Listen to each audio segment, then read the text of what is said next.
D. Shakespeare and tragedy. To be or not to be, that is the question. Whether 'tis nobler in the mind to suffer the slings and arrows of outrageous fortune.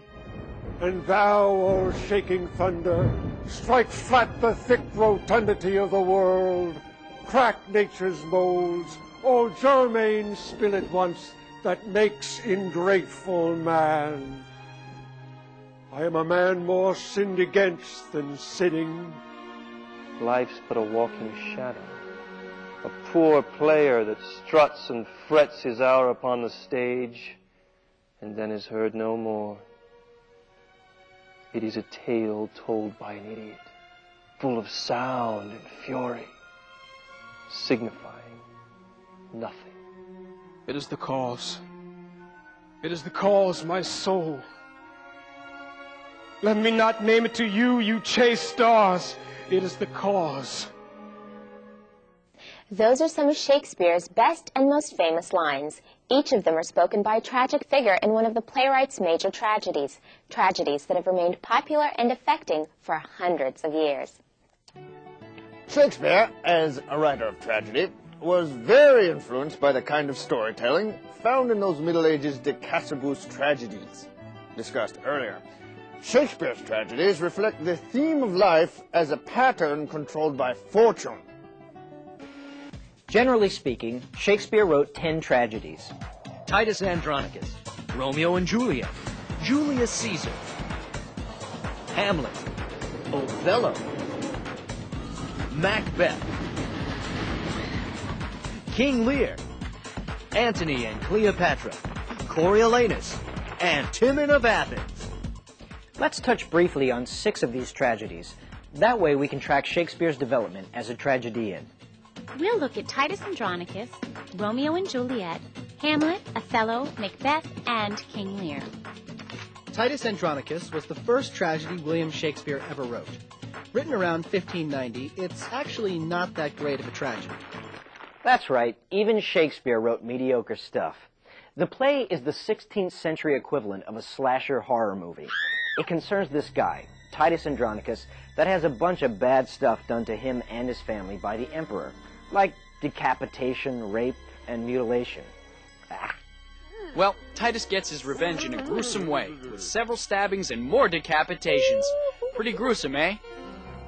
At this point, Shakespeare was just starting out as a playwright, and his command of theatrical conventions and poetry was still being perfected. You know what, though? Titus Andronicus was actually quite popular in its day. Things improve a lot by the time of Shakespeare's next tragedy, Romeo and Juliet, written about 6 years after Titus Andronicus. The second tragedy is the very famous and much-loved story of those star-crossed lovers, Romeo and Juliet. Interestingly, Shakespeare took a plot structure, young lovers who try to overcome parental disapproval, that was more commonly found in comedies than tragedies.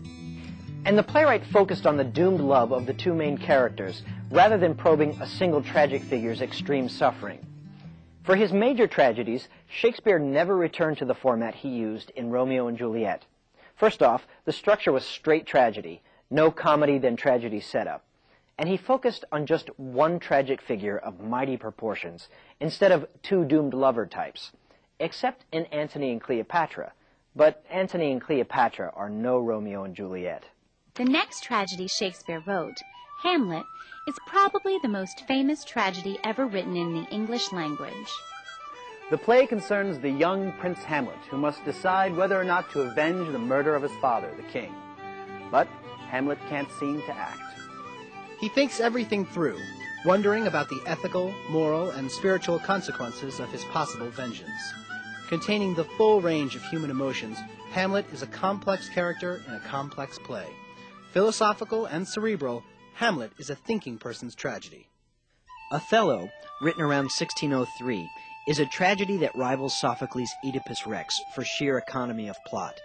The emotional impact of Othello is stunning, as we follow the heartbreaking fall of a good man, destroyed by his obsessive jealousy.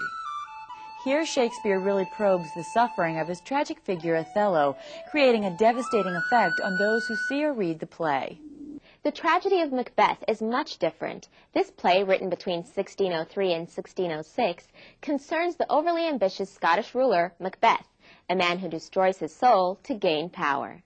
Macbeth is an examination of evil from the inside. Shakespeare probes the conscience of a tragic figure who knows full well the consequences of his actions. Macbeth can be considered Shakespeare's zenith as a writer of blank verse. The poetry in the play is extraordinary, and the characters, especially that of Macbeth, are very well drawn. All in all, it's a spooky, chilling play. Our next play is King Lear. It was actually written before Macbeth, but many experts believe King Lear to be Shakespeare's crowning achievement in tragedy. Sprawling, metaphoric, and poetic, this play is a grand fable, an almost fairy tale-like story of a king who exiles all those close to him, but through extreme suffering and ultimately madness, achieves redemption.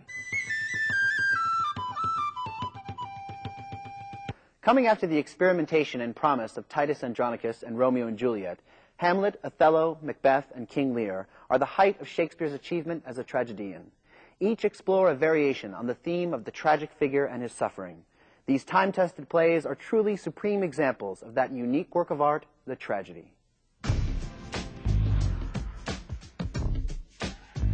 An important style of tragedy in the Middle Ages was the Decasibus tragedy, named after the book De Casibus Virorum Illustrium by Boccaccio.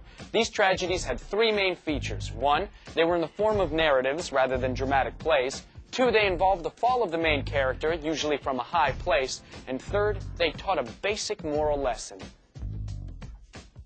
The Wheel of Fortune was a popular concept during the English Renaissance, and Shakespeare made use of this concept in his plays.